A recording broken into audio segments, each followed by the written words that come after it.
আসসালামু আলাইকুম বন্ধুরা। আজকে দেখাবো বাজারে যে চিড়া কিনতে পাই আমরা, চিড়া ভাজা, সেটাই বাসায় কিভাবে তৈরি করা যায়। তার জন্য আমি এখানে ১ বাটি পরিমাণ প্রাণের চিড়া নিয়েছি এবং এটা অবশ্যই চালনিতে করে ভালোভাবে চেলে নিতে হবে। কারণ এই চিড়ার মধ্যে যথেষ্ট পরিমাণে ময়লা থাকে। এই যে দেখেন ছোট, ছোট গুঁড়া, গুঁড়া। তো এগুলো ক্লিন করে নিতে হবে। তারপর ছোট বাটির ১ বাটি চীনাবাদাম নিয়েছি এবং এই চিড়া আর বাদামের সাথে মিক্সড করার জন্য যে মশলাটা আমার লাগবে সেটা এখন দেখাবো। তার জন্য আমি আলাদা আরেকটা বাটিতে নিয়ে নিয়েছি ১ চা চামচ চিনি এবং ১ চা চামচ বিট লবণ আর ১/২ চা চামচ শুকনা মরিচের গুঁড়া।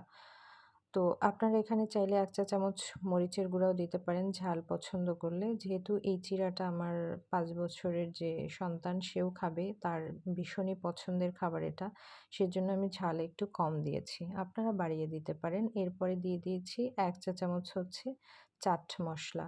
তো এগুলো সুন্দর করে মেখে নিতে হবে। এই যে হয়ে গেছে।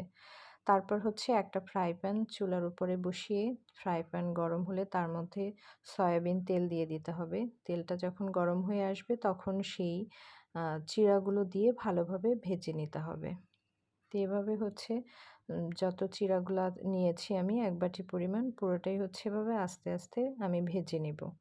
তো আপনারা দেখতেই পাবেন যে চিড়াগুলো কি সুন্দর ভেসে উঠতেছে। তো এটা করার জন্য আসলে আমি আজকে ব্যবহার করেছি প্রাণের চিড়া। তো প্রাণের যে প্যাকেট পাওয়া যায় সেটা। তো এছাড়া আরেকটা পাতলা চিড়া এমনিতে খোলাও কিনতে পাওয়া যায়।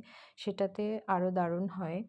কিন্তু মোটা যে চিড়াটা আমরা খাই সেটা আসলে এইভাবে চিড়াটা ভাজলে ওভাবে মজা হয় না। তো আপনারা চেষ্টা করবেন এই পাতলা চিড়াটাই নেয়ার জন্য। তো এভাবে করে আমি পুরো চিড়াগুলো ভেজে নেব। আপনারা চাইলে এটা ছোটদেরকে করে দিতে পারেন, ওরা বেশ পছন্দ করবে। বড়রাও অনেক পছন্দ করে। আমিও তো বেশ ভালোই খাই এটা। এই যে দেখেন তারপর বাদাম দিয়েছি। সেই বাদামগুলো ওই একই তেলের মধ্যে সুন্দর করে ভেজে নিব। যেই তেলটা দিয়ে আমি চিড়া ভেজে নিয়েছি, এই যে আমার কমপ্লিট হয়েছে। ভাজার পর চিড়ার যে লোকটা আসছে সেটা আমি আপনাদেরকে দেখাচ্ছি। তো ওই মসলার সাথে আরেকটা মসলা মিক্সড করতে আমি ভুলে গেছিলাম। সেটা নুডলসে দেওয়ার জন্য যে আলাদা ম্যাজিক মসলাটা পাওয়া যায়, সেটা কিছু পরিমাণ নিয়েছি। এরপর এই চিড়ার সাথে বাদাম ঢেলে দিয়ে তারপর সেই মিক্সড মশলাটা দিয়ে মাখিয়ে নিলেই রেডি হয়ে যাবে আজকের সেই মজাদার চিড়া ভাজা। অবশ্যই আপনারা বাসায় চেষ্টা করবেন। আমাকে কমেন্ট বক্সে লিখে জানাবেন যে কেমন হয়েছে, কতটা মুচমুচে হয়েছে, কতটা মজা হয়েছে। তো সবাই অনেক, অনেক ভালো থাকবেন।